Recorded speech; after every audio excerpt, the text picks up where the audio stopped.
Now, continuing on to the additional portions, or the continuation of the portions that we just finished, we start out with E7, which is the seventh section of the molecular interactions that were relevant to cell biology. And we're dealing with the topic of biological energy transducers and photosynthesis. Photosynthesis is essentially the only mechanism of energy input in the living world, and I think we just about mentioned everything on that in the last ending portion of the previous chapter. Where here, light and synthesis putting together is an anabolic process of manufacture of organic compounds inside the chlorophyll containing cells from carbon dioxide. And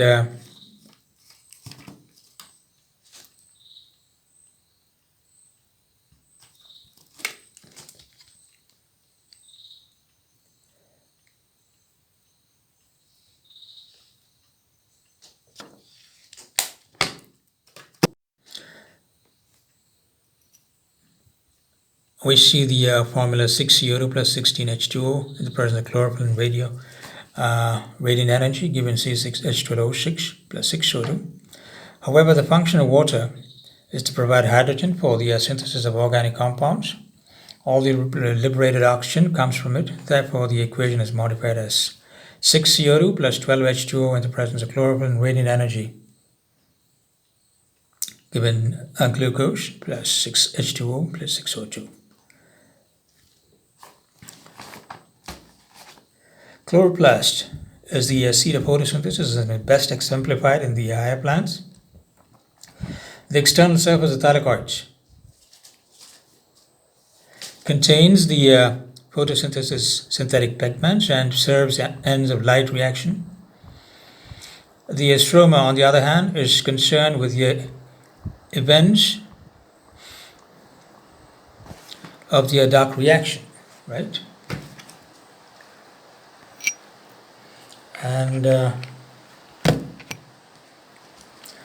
just before I continue, I'd like you to remember that this is a continuation of the last portion finished in the previous lecture. So you get a continuity. So understand each part as it's being spoken to you and explained. And you could have a good continuation, take adequate screenshots and study the portions with questions that you may have, which you could post in the comment section, right? Now, photosynthetic pigments. The photosynthetic pigments present in thylakoid membranes consist of largely of two kinds. I think we've already mentioned that, chlorophyll A and chlorophyll B. I remember the formula for one is, that's chlorophyll A is C55, H70O5, and for Mg. And chlorophyll B, which is C55, H72O6, and 4Mg. Also present in yellow to orange pigment called classified as carotenoids. There are two kinds of carotenoids, the pure hydrocarbon carotenes and the oxygen-containing xanthophylls. Certain carotenoids, especially xanthine, xanthophyll, also exist in the chloroplast envelope, giving it a yellowish color. In most plants, including green algae, beta-carotenes and lutein are the most abundant carotenoids in the thylakoids. Photosynthesis consists of two types of reactions, a light-dependent one and a light-independent one. The light-dependent reaction is a photochemical reaction, or light reaction as it came to be called, culminating in the generation of NADPH2, ATP, and evolution of molecular oxygen. The NADPH2 and ATP are energy-rich, having caught the electrons that became available. When light impinged upon chlorophyll, they form the assimilative power utilized for carbon dioxide fixation. The events of carbon dioxide fixation is light-dependent reaction and is designated as dark reaction. Light reaction consists of two phases. Phase 1, energy absorption of and retention of light by the photosynthetic pigments. And phase 2, energy transduction, conversion of light energy absorbed in phase 1 into chemical energy ATP and NADPH by phosphorylation. And going over to the next point, most green plants are seen to absorb light in the visible spectrum, 390 to 700 nanometers, whereas Purple bacteria employ wavelengths ranging from near UV to infrared 800 to 950 nanometers. This range of the spectrum through which photosynthesis can take place is called photosynthetically active radiation.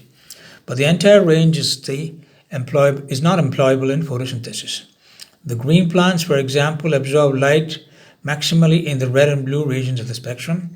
A study of the absorption spectra shows the quantitative relationships between the wavelength of light and its absorption by the pigment in question. Thus, we see that chlorophyll A has its absorption peaks at 660 nanometers and 430 nanometers, chlorophyll B at 648 nanometers and 456 nanometers for carotene at 478 nanometers and 449 nm, and xanthophyll the same as carotene. Now,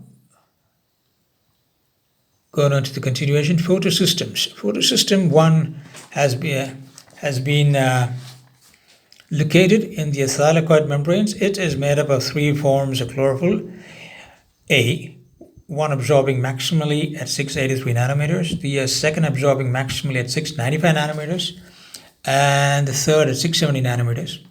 The last of these has been called P700. Photosystem 2 have been located in the stroma thylakoids. It is made up of two forms of chlorophyll A with maximum absorption at 670 and 690 nanometers.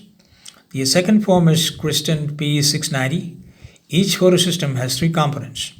One, a reaction center mode made up of a special chlorophyll molecule.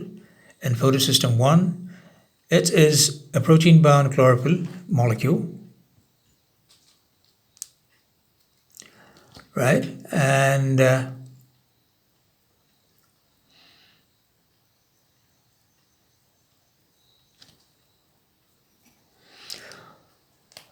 one is a reaction center made up of a special chlorophyll molecule. In photosystem 1, it is protein-bound chlorophyll A molecule. P700.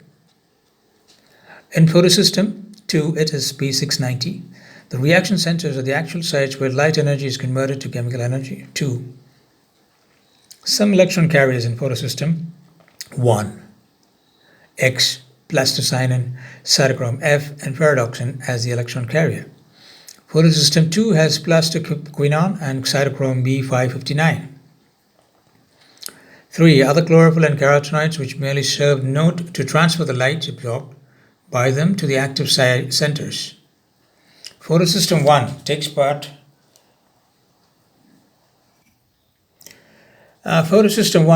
in both cyclic and non-cyclic photophosphorylation, and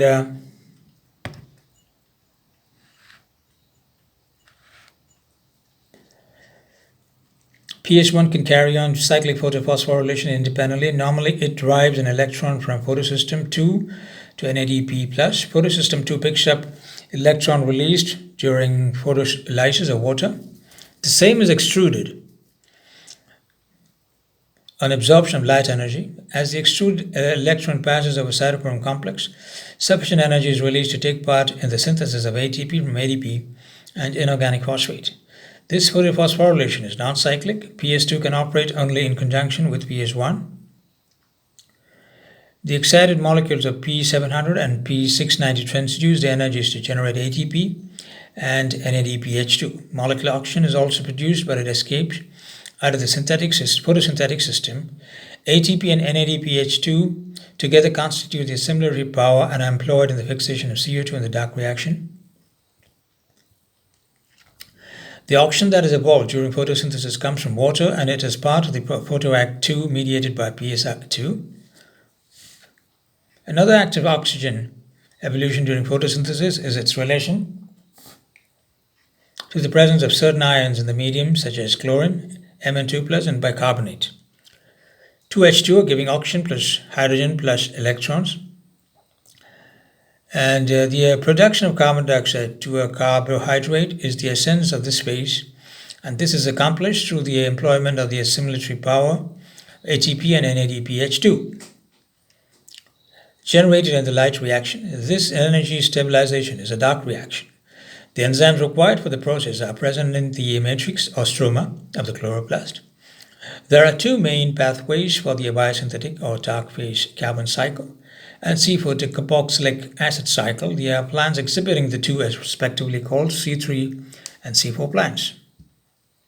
The carbon cycle. This cycle was discovered by Calvin, Benson, and their colleagues using unicellular algae, Chlorella, Pyrenoidosa, and Syndesmus obliques, and radioactive isotope of 14C, with a half-life of more than 5,000 years.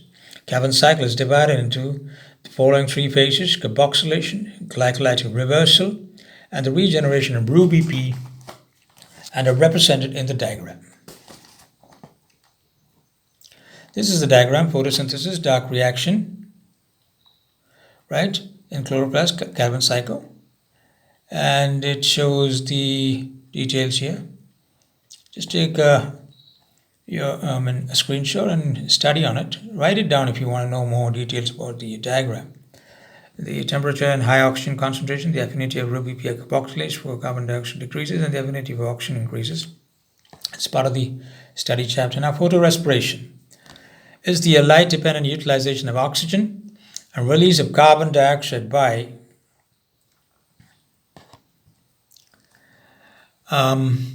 the photosynthetic organs of a plant. Normally, photosynthetic organs do the reverse in light, that is uptake of carbon dioxide and release of oxygen. Therefore, photorespiration is difficult to demonstrate. It is inferred from 1, decrease in the rate of net photosynthesis when oxygen concentration is increased from 2 to 3% to 21%, and 2, sudden increased evolution of oxygen when illuminated green organ is transferred to dark. The site for respiration is chloroplast. Peroxisome is required for completing the process. RuBP boxylase is changed to RuBP oxygenase. This happens at high temperature and high oxygen concentration. At high temperature and high oxygen concentrations, the affinity of RuBP carboxylase for carbon dioxide decreases and the affinity for oxygen increases. High temperature occurs in tropical areas. And for the next portion, C4-decarboxylic acid pathway, or the Hatch-Slack pathway, and which is called the C4 pathway. Hatch-Slack found a regular mode of carbon dioxide fixation in a number of tropical plants, both monocots and dicots, example maize, sugarcane, sorghum, panicum, penicetum, atriplex, amaranthus, salsola, etc. These plants are called C4 plants because of their first stable photosynthetic product being a 4-carbon compound. Other plants are C3 plants. C4 plants often live in hot, arid, and saline habits. They have Krantz anatomy. In Krantz anatomy, the mesophyll is undifferentiated and its cells occur in concentric layers around vascular bundles having large bundle sheet cells. The mesophyll and bundle sheet cells are connected by plasmodesmata or cytoplasmic bridges. The chloroplasts of the mesophyll cells are smaller. They have well-developed grana and a peripheral reticulum, but no starch. The chloroplasts of the bundle sheet cells are larger. They have ill-defined grana, a peripheral reticulum, and starch grains. In C4 plants, initial fixation of carbon dioxide occurs in mesophyll cells. The primary acceptor of carbon dioxide is phosphoenol pyruvate, or PEP. It combines with carbon dioxide in the presence of PEP carboxylase or PEPCO to form oxaloacetic acid or oxaloacetate 4C compound. Oxaloacetic acid is reduced to malic acid or aminated to form aspartic acid. Or aspartic acid is translocated to bundle sheet cells through plasmodesmata. Inside the bundle sheet cells, they are decarboxylated and deaminated in case of aspartic acid to form pyruvate and CO2. Carbon dioxide is again fixed inside the bundle sheet cells through a Calvin cycle.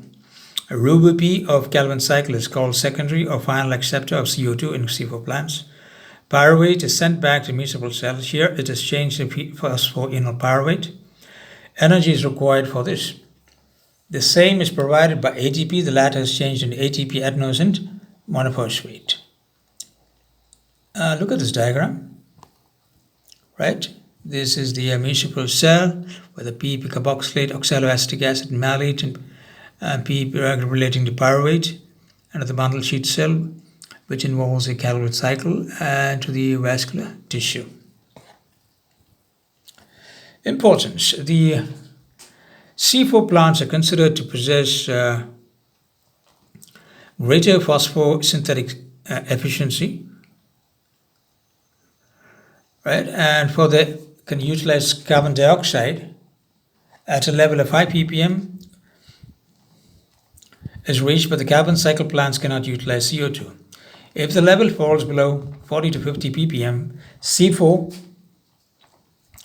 plants can utilize great light intensities, and their temperature optima for photosynthetic synthesis exceeds those of C3 plants, right? And the chloroplasts of these plants seem to generate more ATP, which of course makes for improved cellular work. The chloroplasts of these plants seem to generate more ATP, of which course makes for improved cellular work the presence of extensive peripheral reticulum in the chloroplasts of these plants indirectly suggests quicker transport of products and therefore greater utilization of light and carbon dioxide. The next is the cressolation acid metabolism, CAM. This path is found in succulents, mostly members of Cressolacea, Bryophyllum, and Sedum, and a few members of Bromelaceae, such as pineapple. It is a device designed to meet the pressures of heavy transpiration arising from the xerophytic environment.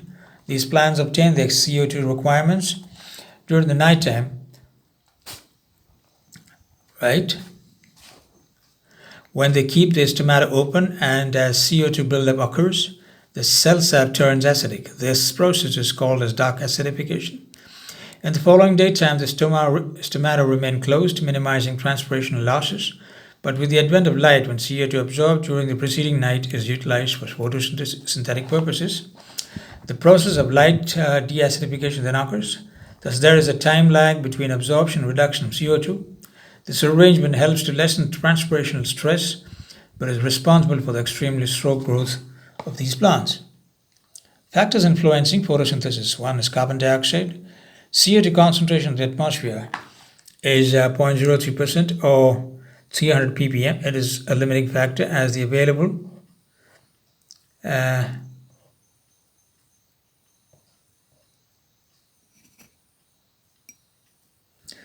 concentration is lower than the optimum for photosynthesis. Increase in its concentration up to 0.1%, 100 ppm increases the rate of photosynthesis in most plants, land plants. A decline is observed beyond it. Light intensity.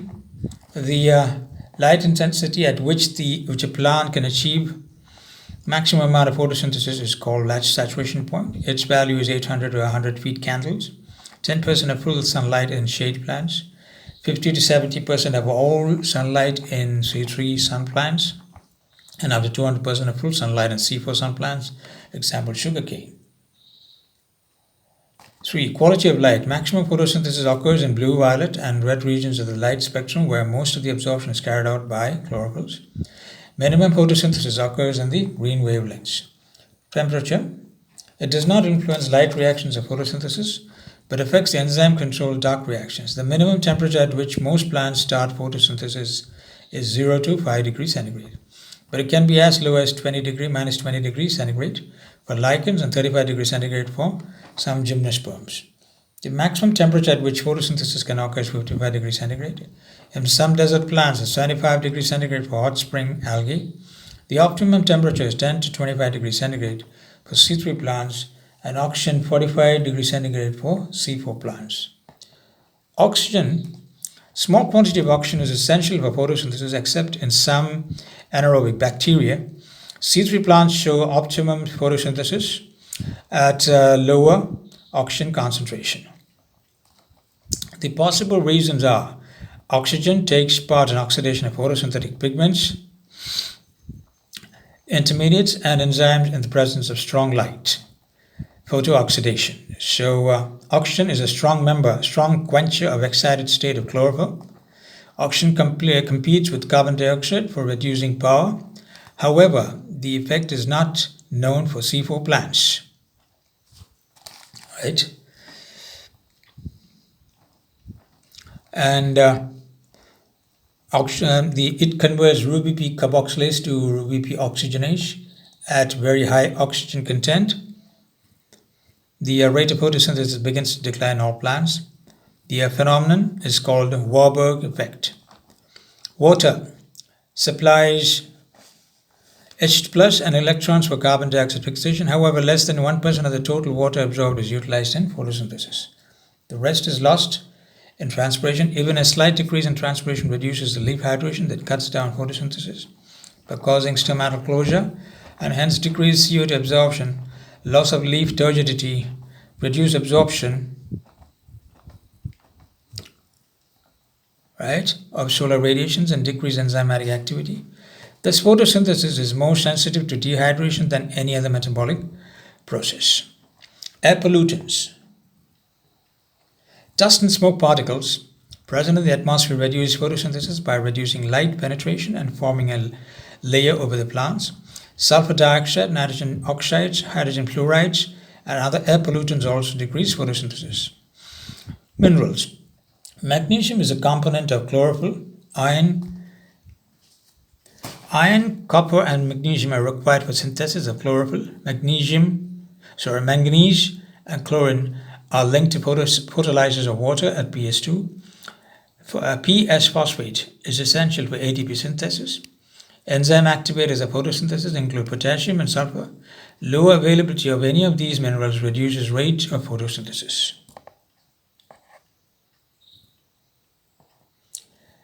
And the next topic would be F1, enzymes and basic concepts and principles of catalysis. Right? And enzymes, the catalysts for biological systems are remarkable molecular devices that determine the patterns of chemical transformation. They also mediate the transformation of one form of energy into another. The most striking characteristics of enzymes are their catalytic power and specificity. Catalysis takes place at a particular site on the enzyme called the active site. Nearly all known enzymes are proteins. However, proteins do not have an absolute monopoly on catalysis. The discovery of catalytically active RNA molecules, ribosomes, provides compelling evidence that RNA was an early biocatalyst. Proteins, as a class of macromolecules, are highly effective catalysts for an enormous diversity of chemical reactions because of their capacity to specifically bind in a very wide range of molecules. By utilizing the full repertoire of intermolecular forces, enzymes bring substrates together in an optimal orientation. They prelude to making and breaking chemical bonds. They catalyze reactions by stabilizing transition states. The highest energy, the highest energy species and reaction pathways. By selectively stabilizing a transition stage, an enzyme determines which one of several potential chemical reactions actually take place. Characteristics of enzymes. Enzymes accelerate reactions by factors of as much as 1,000,000 or more. Indeed, most reactions in biological systems do not take place at perceptible rates. In the absence of enzymes, they do not change the equilibrium. The specificity of an enzyme is due to the precise interaction of the substrate with the enzyme. This precision is a result of the intricate three-dimensional structure of the enzyme protein. Like catalysts, the enzymes do not start the chemical reaction and do not change its equilibrium, but enhance the rate of reaction. Enzyme lowers the activation energy required to overcome a barrier of the reaction. Enzymes are not imported. Every cell produces its own enzymes. They may be active inside the cells, endoenzymes or intracellular enzymes. 70% in mitochondria or outside the cell. Exoenzymes, example, digestive enzymes, amylase and protease enzymes are now added to detergent for washing, and rennet tablets are used for preparation of cheese. Enzymes have high molecular weight, 600 kg, 600 kD for bacterial pyridoxine, 250,000 for catalase, 482,000 for urease, and 4,600,000 for pyruvate dehydrogenase. Therefore, they occur in a colloidal state. So that's a little higher of the molecular weight. Okay. Therefore, they occur in a colloidal state. Optimum pH for enzyme action varies per enzyme to enzyme. For example, for 2,4-pepsin and 6.8 for salivary amylase and 8.5 for trypsin. Most intracellular enzyme works at neutral pH. Enzymes are the thermolabile, high temperature denatures enzyme. Optimum temperature for enzyme activity is 30 to 40 degrees centigrade for most of animals, and 20 to 30 degrees centigrade for plants. Within limits, Q10 is equal to 2 to 3. The first ribosomes discovered by Czech et al. 1981 in Tetrahymena were self-splicing group 1 intron. It removes introns form newly synthesized RNA. The second discovery was RNA ASP, ribonuclease P. Altman et al. 1992, which separates tRNA from hnRNAs at their 5' end. Noller et al. 1992 discovered in prokaryotes peptidyl transferase is not a protein but a component of 23-sRNA. Lysosome is an enzyme that hydrolyzes, breaks down the cell walls of bacteria. Lysozyme is very common. It is found in saliva, in digestive fluids, even in body secretions. It is one of the first lines of defense against bacterial infection, which lysozyme. And this is a small enzyme, a single polypeptide chain with both alpha helix and beta sheet regions. The next topic will be under F2, 6 major classes of enzymes. Class, type of reaction, and example. Rather, that would be class would be 1 would be oxidoreductase. Type of reaction would be oxidation reduction. An example would be lactate dehydrogenase. Transferases would be group transfer, nucleoside monophosphate kinase, NMP kinase. Hydrolases would be hydrolysis reactions transfer functional groups to water would be chymotrypsin as an example. Lyases would be additional or removal of groups to form double bonds. Example would be fumarase. Isomerase is isomerization intramolecular group transfer. Triose phosphate isomerase. And ligases would be ligation of two substrates at the expense of ADP hydrolysis. And amino acid tRNA synthetase. And the next topic would be F3. Many enzymes require cofactors for activity. The catalytic activity of many enzymes depends on the presence of small molecules termed cofactors. Although the precise role varies with the cofactor and the enzyme, such an enzyme without its cofactor is referred to as apoenzyme. The complete catalytically active enzyme is called a holoenzyme. So we have apoenzyme plus cofactor given a holoenzyme. Cofactors can be subdivided into two groups, metals and small organic molecules. So the enzyme carbonic anhydrase, for example, requires Zn2+ for its activity. Glycogen phosphorylase, which mobilizes glycogen for energy, requires the small organic molecule pyridoxal phosphate, so PLP. And the cofactors that are small organic molecules are called coenzymes. Often derived from vitamins, coenzymes can be either tightly or loosely bound to the enzyme. If tightly bound, they are called prosthetic groups. Loosely associated coenzymes are more like co-substrates because they bind to and are released from the enzymes just as substrates and products. They use the same coenzyme by a variety of enzymes, and their source in vitamins sets coenzymes apart from normal substrate. However, enzymes that use the same coenzyme are usually mechanistically similar. Enzyme cofactors, enzyme, cofactor, and enzyme. We've just given a table on that. Right? Coenzyme, thiamine pyrophosphate. Enzyme is pyruvate dehydrogenase. The cofactor is metal, zinc, and the enzyme is carbonic anhydrase. Coenzyme, flavin adenine nucleotide, enzyme monoamine oxidase, cofactor Zn plus enzyme will be carboxypeptidase. For cofactor nicotine adenine dinucleotide, it's lactate dehydrogenase as an enzyme. For Mg2 plus, it's EcoRV. Pyridoxal phosphate, it is glycogen phosphorylase. And Mg2, it is hexokinase. Nicotinamide adenine dinucleotide is lactate dehydrogenase. Magnesium gives EcoRV. Pyridoxal phosphate, glycogen phosphorylase, and magnesium gives hexokinase. Coenzyme A-CoA with enzyme acetyl-CoA carboxylase. Methyl NI2, the enzyme is urease. Biotin, pyruvate carboxylase, molybdenum nitrate reductase. 5-deoxyadenosine cobalamin methylmalonyl mutase. Selenium glutathione peroxidase, tetrahydrofolate, thiamidal 8 synthase, magnesium 2 superoxide dismutase, potassium propionyl CoA carboxylase. Water-soluble vitamins function as a coenzyme, F4. The water-soluble vitamins include ascorbic acid, vitamin C, and a series known as the vitamin B complex, ascorbate, the ionized form of ascorbic acid. Serves as a reducing factor and an antioxidant. The vitamin B series comprises of water-soluble vitamins.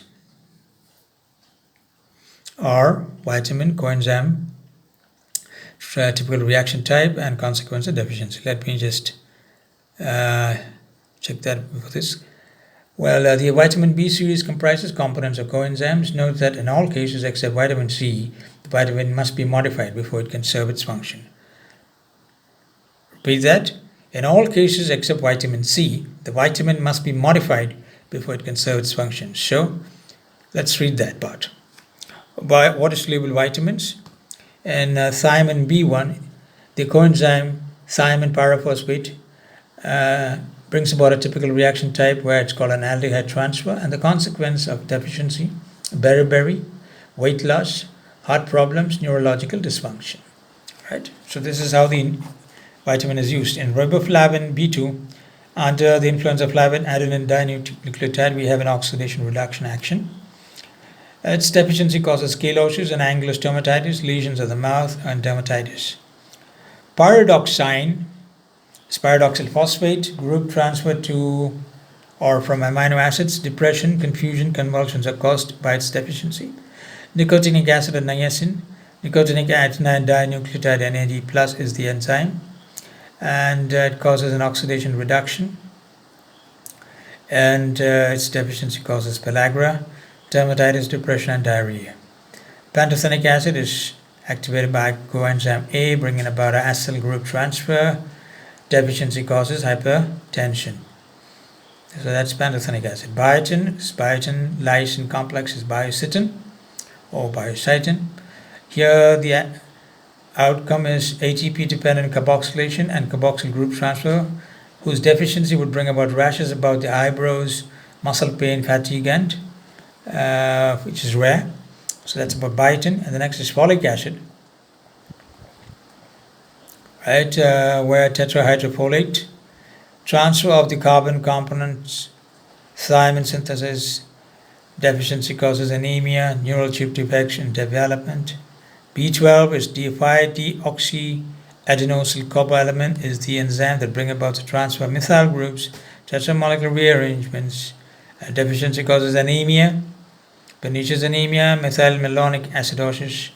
Last is C-ascorbic acid, which does not need an enzyme. It is an antioxidant by itself, and when its deficiency causes scurvy, swollen and bleeding gums, subdermal hemorrhages. The next topic will be enzymes that may transfer energy from one form into another. In many biochemical reactions, the energy of the reactants is converted with high energy into a different form. For example, in photosynthesis, light energy is converted into chemical bond energy through an ion gradient. In mitochondria, the free energy contained in small molecules derived from food is converted first into the free energy of an ion gradient and then into a different currency. The free energy of adenose and triphosphate enzymes may then use the chemical laden chemical bond energy of ATP in many ways. The enzyme myosin converts the energy of ATP into mechanical energy of contracting muscles, pumps in the membranes of cells and organelles, which can be thought of as enzymes that move substrates rather than chemically altering them. Create chemical and electrical gradients by using the energy of ATP to transport molecules and ions. The molecular mechanism of these energy transducing enzymes are being unraveled here. The free energy change provides information about the spontaneity but not the rate of a reaction. Gibbs free energy, or delta G, measures amount of energy available to do work, hence free energy involved in reaction is defined in terms of both heat and entropy, where definition delta G is equal to delta H minus T delta S, right? Where delta G, the change in free energy, a measure of useful work. Delta H is a change in heat content. Delta S is a change in entropy. I think we need to note that down. Right. Now, the example in burning glucose, example paper, delta H is equal to minus 672 kilocalories, so T delta S will be equal to minus 13 kilocalories. Total delta G will be minus 686 kilocalories. The free energy change of a reaction, delta G, tells us if the reaction can occur spontaneously. Excuse me. A reaction can occur spontaneously only if delta G is negative, right? And such reactions are said to be exergonic. A system is at equilibrium and no net change can take place if delta G is zero. A reaction cannot occur spontaneously if delta G is positive. An input of free energy is required to drive such a reaction. These reactions are termed endergonic. 2. Additional points need to be emphasized. The delta G of a reaction depends only on the free energy of the products, the final state, minus the free energy of the reactants, the initial stage. So delta G of a reaction is independent of the path or molecular mechanism of the transformation. The mechanism of a reaction has no effect on delta G. For example, the delta G for the oxidation of glucose to CO2 and H2O is the same whether it occurs by combustion, in vitro, or by a series of enzyme catalyzed steps in a cell. The delta G provides no information about the rate of a reaction. A negative delta G indicates that a reaction can occur spontaneously, but it does not signify whether it will proceed at a perceptible rate. As will be discussed shortly, the rate of reaction depends on the free energy of the reactivation, delta G double dagger, which is largely unrelated to the delta G of the reaction. So enzymes alter only the reaction rate and not the reaction equilibrium. Because enzymes are such superb catalysts, it is tempting to ascribe to them powers that they do not have. An enzyme cannot alter the laws of thermodynamics and consequently cannot alter the equilibrium of a chemical reaction. This inability means that an enzyme accelerates the forward and reverse reactions by precisely the same factor. Consider the interconversion of A and B. Suppose that in absence of A,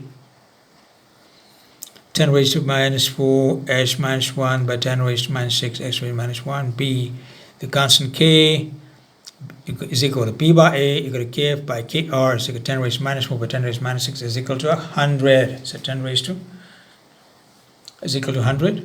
Enzyme. So in the absence of enzyme, the forward rate constant Kf is 10 raised to minus 4 S minus 1, and the reverse rate constant Kr is 10 raised to minus 6 S minus 1. And now the equilibrium constant K is given by the ratio of these rate constants. The equilibrium constant of B is 100 times that of A whether or not enzyme is present. However, it might take considerable time to approach this equilibrium without enzyme, whereas equilibrium would be attained rapidly in the presence of suitable enzyme. Enzymes accelerate the attainment of equilibrium but do not shift their positions. The equilibrium position is a function not only of the free energy difference between reactants and products. Enzymes accelerate reactions by facilitating the formation of the transition state.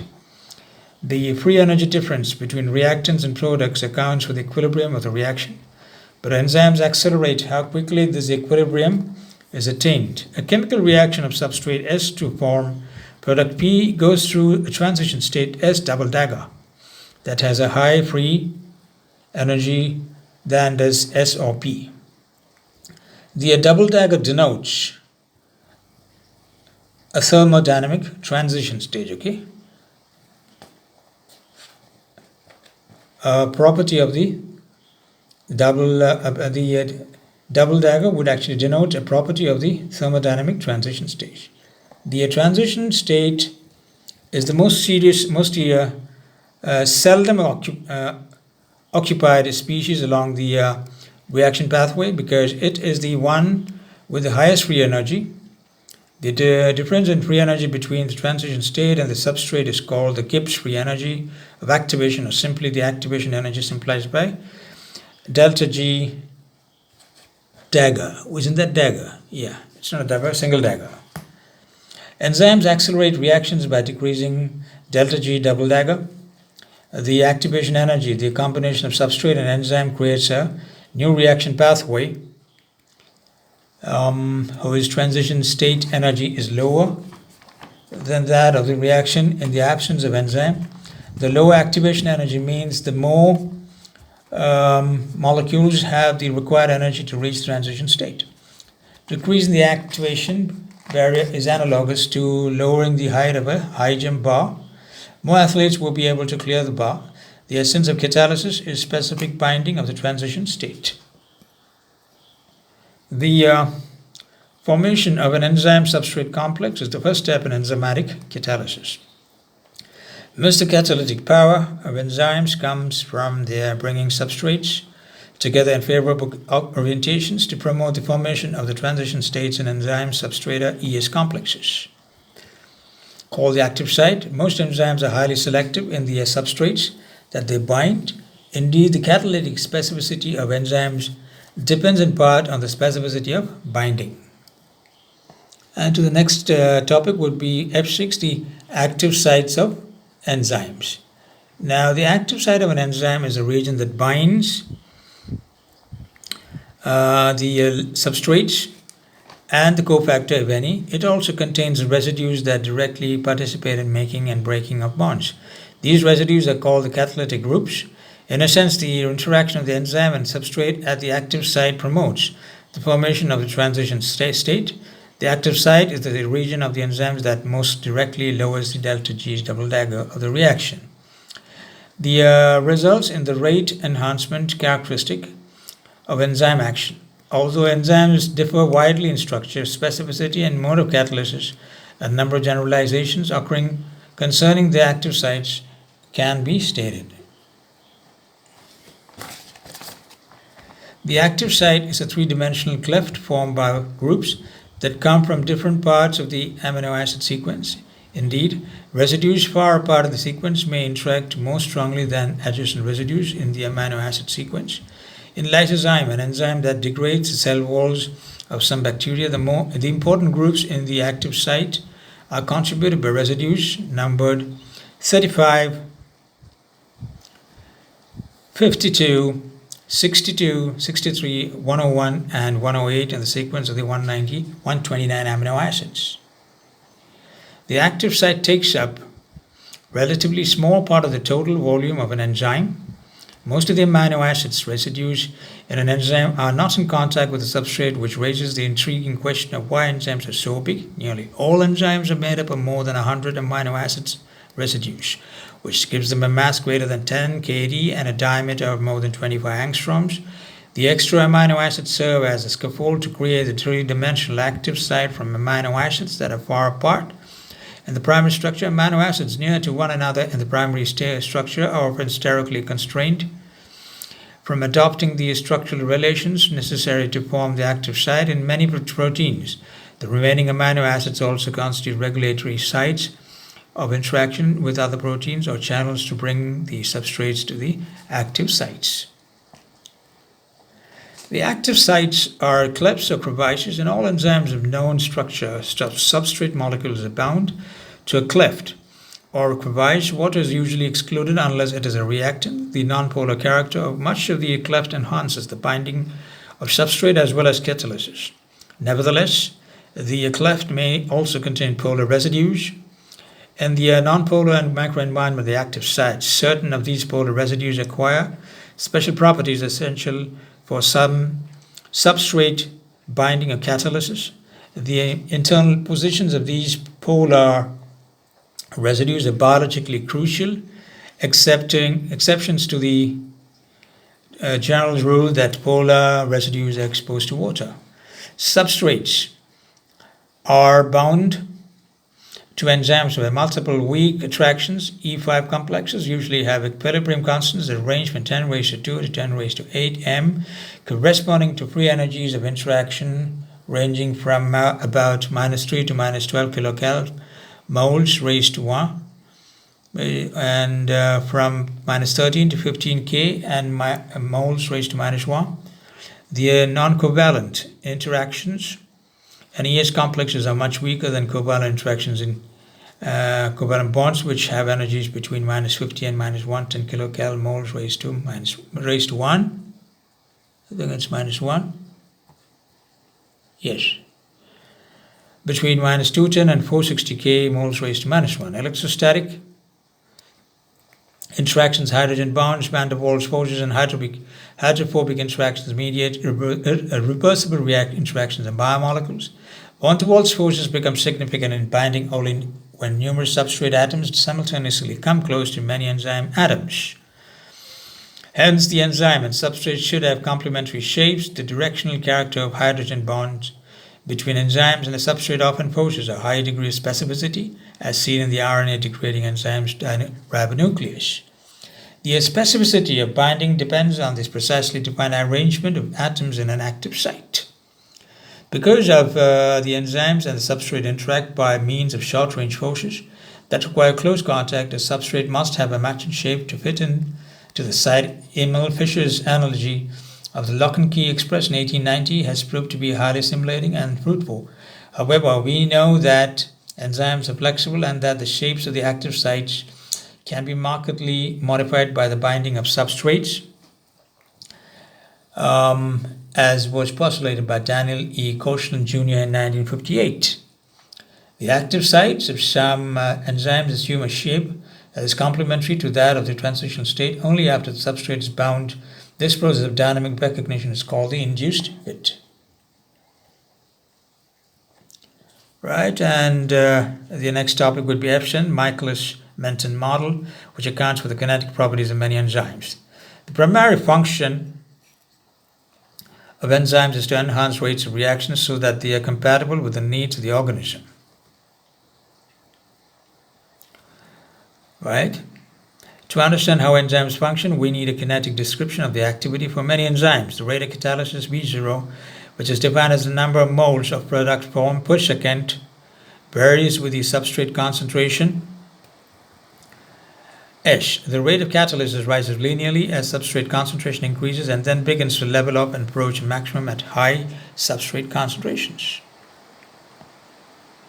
That is a graph. Before we can accurately interpret this graph, we need to understand how it is generated. Consider an enzyme that catalyzes the S to P by the following pathway. E plus S reversibly K1, K2 in presence. E is reversibly K2 by K minus 1, E plus P. Now MICHAELIN-MENTIN equation. P0 is a Vmax S by S plus Km. The meaning of Km is evident from equation 23. When S is equal to Km, then V0 is equal to Vmax by 2. Thus Km is equal to the substrate concentration at which the reaction rate is half its maximal value. Km is an important characteristic of an enzyme catalyzed reaction and is significant for its biological function. So the significance of Km and Vmax values. The Michaelis constant Kmax, right? Km and the maximal rate Vmax can be readily derived from rates of catalysis measured at a variety of substrate concentrations. If an enzyme operates according to the simple scheme given in quota equation 23, the derivation of Km and Vmax is most commonly achieved with the use of curve fitting programs on a computer, as shown in the appendix.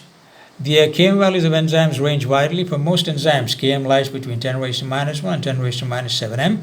The Km value for an enzyme depends on the particular substrate and on environmental conditions such as pH, temperature, and ionic strength. The Michaelis constant Km has two meanings. First, Km is the concentration of substrate at which half the active sites are filled. Thus, Km provides a measure of the substrate concentration required for significant catalysis to occur. In fact, for many enzymes, experimental evidence suggests that Km provides an approximation of substrate concentration in vivo. When the Km is known, the fraction of sites filled, FES, at any substrate concentration can be calculated. So FES is equal to V by Vmax is equal to S by S plus Km. Second, Km is related to the rate constants of the individual steps in the catalytic scheme. Km is defined as K minus 1 plus K2 by K1. Consider a limiting case in which K1 is much greater than K2. Under such circumstances, the ES complex dissociates to E and S much more rapidly than product is formed. Under these conditions,